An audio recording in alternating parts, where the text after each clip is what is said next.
Good evening, Lambertville.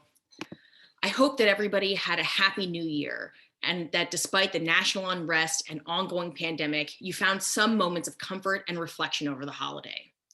It is no secret how challenging the year behind us has been. We have mourned the loss of loved ones and neighbors, often unable to gather and appropriately grieve those losses. Our comforts and livelihoods have been made off limits, from the restaurants we cherish to the trips we wish we'd taken.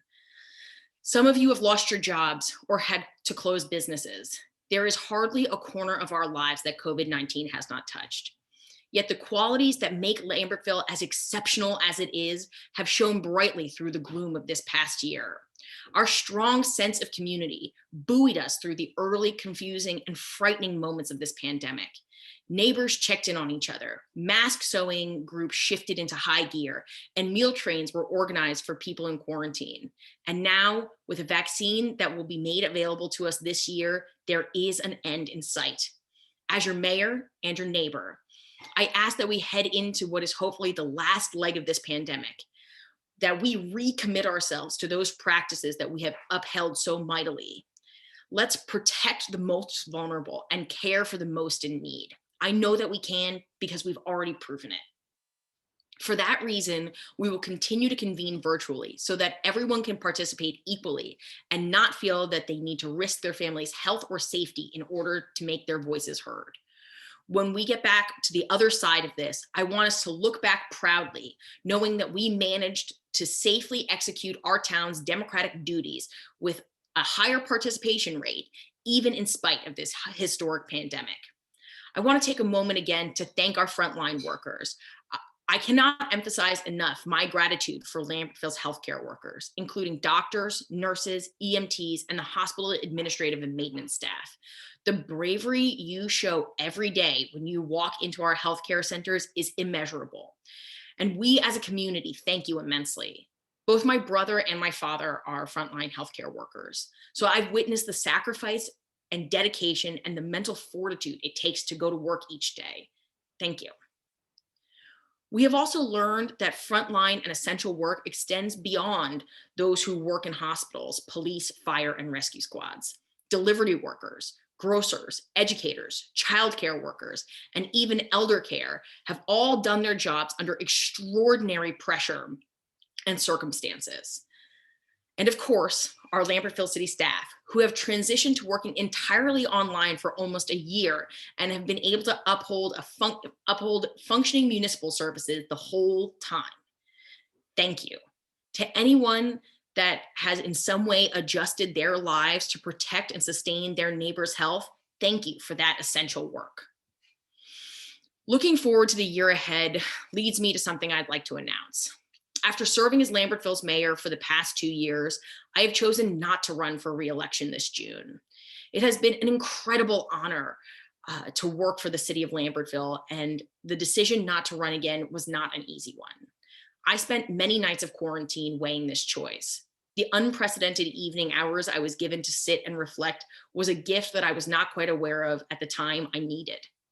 In fact, as I'm sure was the case for many, this gift of time at home and this break in our once normal routines have caused many of us to reflect on exactly what we want to spend our time and how we want to shape our future. After this term, I've chosen to refocus my time on my family, my marriage, and my personal endeavors. I began my run for mayor just 2 months after my wedding, perhaps naively thinking that the former wouldn't affect the latter so much. I want to thank my wife, Carrie, for her support, her encouragement, and her time during the first 3 years of our marriage and my mayorship. This truly was an endeavor that we entered together, and I'm really looking forward to our next adventure. To those who voted me into this office, who have worked alongside of me, given me advice, provided me with harsh but constructive criticism, and to everyone who shares in my vision for an even better Lambertville, thank you. There were certainly moments throughout my term that were frustrating. Often my desire to see eye to eye with some of my constituents felt insurmountable. But for every valley, there were twice as many peaks. I could talk for hours about the incredible things we've accomplished in the last 2 years, but I know that even during a time when we all seem to have limitless time, it's better to limit myself. Here are some of the things which I'm particularly proud. First, I'm proud of our improved transparency. From the open budget process to the increased council meeting schedule, our work was done in front of you and with your feedback. And while it was not always perfect, the community was always a part of the work. The office hours, quarterly newsletter, and most recently, a weekly citywide email will hopefully continue beyond my tenure. As the nation called for a more progressive, social justice-centered policies this summer, Lambertville was already a few steps ahead. Tangible progressive policy is something that this administration has worked towards since my first day as mayor. We implemented stronger renters protection through new changes to our administrative system and codes to ensure better oversight over landlords and to better advocate for renters. We coordinated with local not-for-profits, the county, and our Office of Emergency Management teams to ensure that when major infrastructure projects were happening in and around our multifamily units, we were able to advocate for those residents and to provide services to them. We created a better affordable housing policy. Even with loud opposition, armed with slogans but no solutions, we stood firm in our vision that a more inclusive Lambertville was a better vision for Lambertville. We vastly improved our city's plan so that we could provide integrated housing that still maintained our city's character and creates new walkable, affordable units in our community. I don't believe that density and diversity are antithetical to the ethos of the city. In fact, I think by expanding Lambertville in this way, we are opening ourselves up to a stronger and better community. Plus, it's a known fact that providing access to affordable housing is the best catalyst into the middle class. I'm proud that my legacy in our community will be one that has been so focused on addressing accessible housing and providing tangible results that benefit our citizens. I don't think we could be able to boast about the quality of life in Lambertville if a large portion of our citizens or even our city staff were barely able to afford to live here. It would be insincere to do this type of real social justice work without first looking at how we treat our employees. To that effect, we have made significant strides towards making the city of Lambertville a good place to work, increasing the minimum wage, providing prescription and dental benefits, creating better and more supportive working environments. We finally stopped the use of prison labor as our main system of trash collection that we had relied on for years. The city of Lambertville is a progressive community, and now our policies for our employees reflect that. While it is bittersweet to know that I will not be running for re-election, I don't want to get too far ahead of myself. There is still a year left in my term, and I am eager to continue to work towards a better Lambertville with you.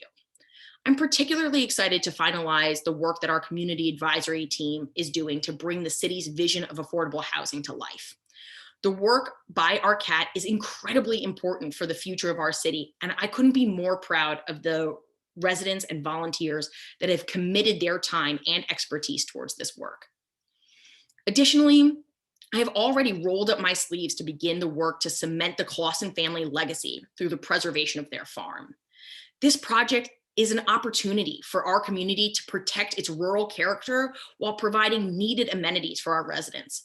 All of this we will be able to do without raising a cent in taxes. Mostly, I want the final year of my mayorship to focus on the basic service provision of government and to ensure that the city runs as efficiently as possible. That's why last year we budgeted for the first time in the city's history pothole maintenance on our roads. So far, we filled over 70 potholes. The city's website has also been updated for a more user-friendly and more clear user interface. We have significantly increased our Swift 911 users for emergency updates. All of this is about clear and forthright communication. This is another basic provision that will help our city operate more smoothly. To continue to address our flooding concerns, we also plan to accomplish a significant catch basin infrastructure project this spring without borrowing any new debt. Additionally, we'll be working to expand utility services to many of our residents up on the hills. At the height of the pandemic, when so many in our community were food insecure, we worked directly with Rolling Harvest to ensure that families had access to fresh food and which is a basic necessity.